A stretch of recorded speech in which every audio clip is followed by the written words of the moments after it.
Dusk in the mountains. A traveler, lost, half frozen, with no village for miles. Then, a light between the cedars, and a door that opens before he can even knock. An old woman, all smiles, waves him inside. A warm fire. Hot food. A bed for the night. She asks for nothing in return. And that is exactly what he should have been afraid of. Yokai night. Tonight, the old woman of the mountains, who might feed you or eat you. Deep in Japan's mountains lives the Yamamba, the mountain crone, ancient, white-haired, and utterly alone, far past the last village. A little old lady.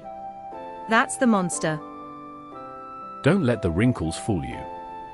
She's older than the mountain roads, strong enough to carry a full-grown ox, and hungry in a way no grandmother should be. Meet her, and one of two things happens. She feeds you, shelters you, even sends you home with gold. Or she waits until you're asleep and eats you whole. So which one do you get? That is the terror of her. You never know which grandmother you've met until it's far too late. But the real Yamamba is stranger and sadder than any legend ever lets on. Where did she come from? In 1776, the artist Toriyama Seki, the man who catalogued Japan's yokai the way a naturalist catalogues birds, gave her a face and a name. So he just invented her? No, he collected her. By then she'd haunted mountain villages for centuries. Because to old Japan, the mountain was not simply wilderness. It was the edge of the other world. Beyond the rice fields, past the last shrine gate, the high mountains belonged to the gods, the dead, and things without names. Anyone who lived up there had crossed a line. And who lived up there? Very often, an old woman. A widow with no household. A midwife, a healer, a woman the village had quietly pushed to its edge. Revered as wise or feared as a witch. Sometimes both at once. That's a thin line to walk. It always was. And when the harvest failed, that line got a great deal thinner. Hold on to that thought, we'll come back to it. Tale every Japanese child grows up on. A young temple boy, a kozo, an apprentice monk, is sent up the mountain alone to gather chestnuts. Night falls fast up there. He's lost. And then, a light, a little hut, a kind old woman who feeds him and tucks him warmly into bed. Sound familiar? Oh no. Not again. In the dead of night, he wakes. And there she is, hunched over a whetstone, sharpening a long blade, her white hair moving on its own. The grandmother is gone. The Yamamba is home. He runs. But his master had given him 3 paper charms, Ofudar, blessed talismans, for exactly a night like this. He throws the first behind him, a great river roars up in her path. He throws the second, a mountain rises. The third, a wall of fire. Each one buys him only seconds as she claws straight through. Does he actually make it? Barely. He reaches the temple, and the old priest hides him. When the Yamamba pounds on the gate, the priest doesn't run. He smiles. He offers her a contest. They say you can become anything, he says. Prove it. She swells into a giant that blots out the sky. He nods, impressive. But surely, he adds, you couldn't become something tiny. A single bean, say. Pride is a monster's weakness. She shrinks to one small bean, and the priest folds her into a rice cake and swallows her whole. And you've only met half of her. Because the Yamamba has a second face, and it is astonishingly tender. In the Ashigara Mountains, another story says she raised a child. a wild red-skinned boy of superhuman strength, wrestling bears and riding deer through the forest.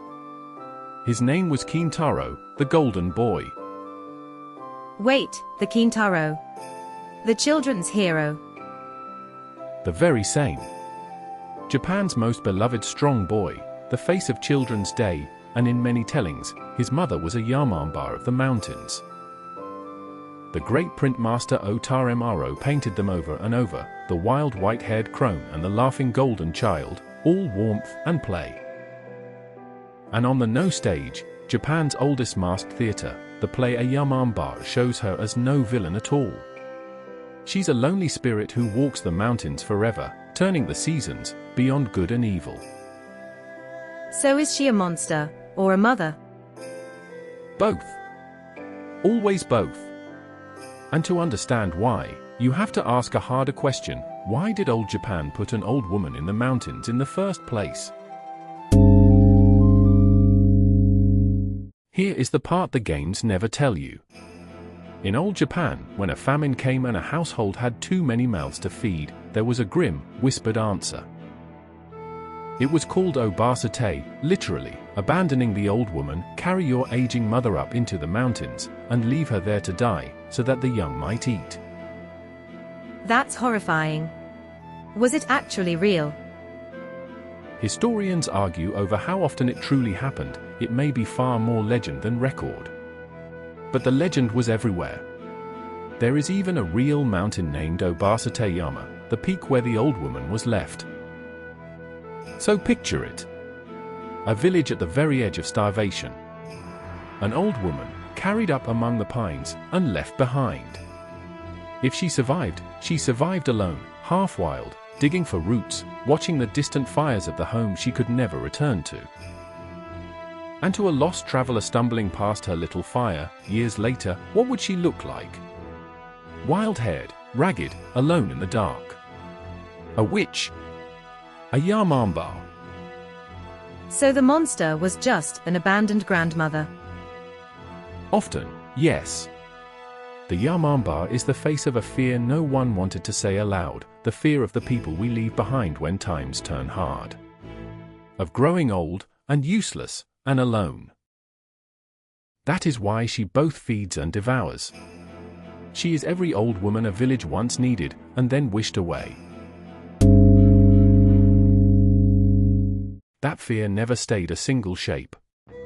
Across Japan, the crone at the edge of the world grew a whole family of sisters, each one an old woman guarding a border.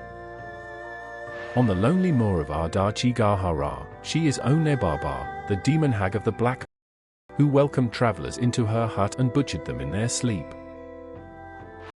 Anzu, the river the dead must cross, waits Datsueba, the old woman who clothes from every passing soul and weighs the weight of its sins. At nights over the fields drifts a pale, cold flame, Obagabi, fire, said to be the wandering ghost of an old woman herself. They're all old women, right at the edge of death. One of them.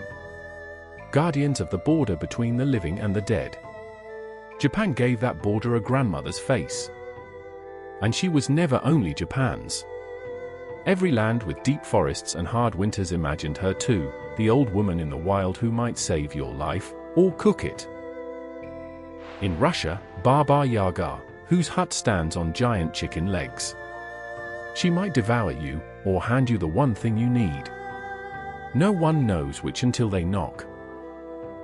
In England, Black Annis, a blue-faced hag in a hillside cave, who reached out in the dark for stray children and lambs. In Germany, the witch of the gingerbread house, who lured children with sweets, then fattened them for the oven. Feed you, then eat you, the Yamamba's exact bargain.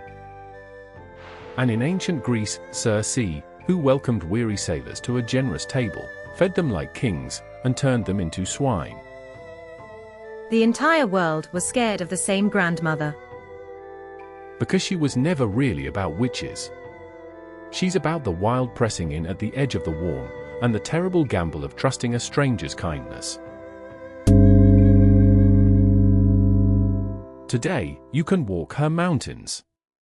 In Fukushima stands Kurozu-ka, that black mound, said to be Onebaba's own grave, with a quiet temple and her cauldron still kept on display. And in the Ashigara Mountains, between Kanagawa and Shizuoka, you'll find shrines and statues, not to the crone, but to her golden son, Kintaro, forever wrestling his bear. Every May, on Children's Day, families across Japan raise little Kintaro dolls for their sons, praying they grow up just as strong. A national good luck charm, whose mother, in the oldest tales, was a man-eater of the mountains. And she hasn't stayed in the past. You've probably met her already, as a boss in the video game Nioh, a card in Monster Strike, a mask on the No stage. She even lent her name to a street fashion tribe. In late 1990s Shibuya, teenage girls bleached their hair into wild manes, tanned their skin dark and ringed their eyes in white, that Yamamba Gyaru, named half in jest after this very mountain hag. From a man-eater, to a children's good luck charm, to a street fashion icon. That's quite a journey. It is. And it may be the most honest thing about her, the mountain that takes, and the mountain that gives, wearing the very same old face. So the next time an old woman in a lonely place offers you dinner and a warm bed, maybe say thank you and keep walking. If tonight's story kept you company, a like or subscribe really helps these tales keep coming. For Monsters Beyond Japan, our sister channel Monster Atlas is waiting. Next time, the giant, so vast that his footprint filled with water and became lakes, and his body became the land itself, Daidarabocchi. Stay on the path.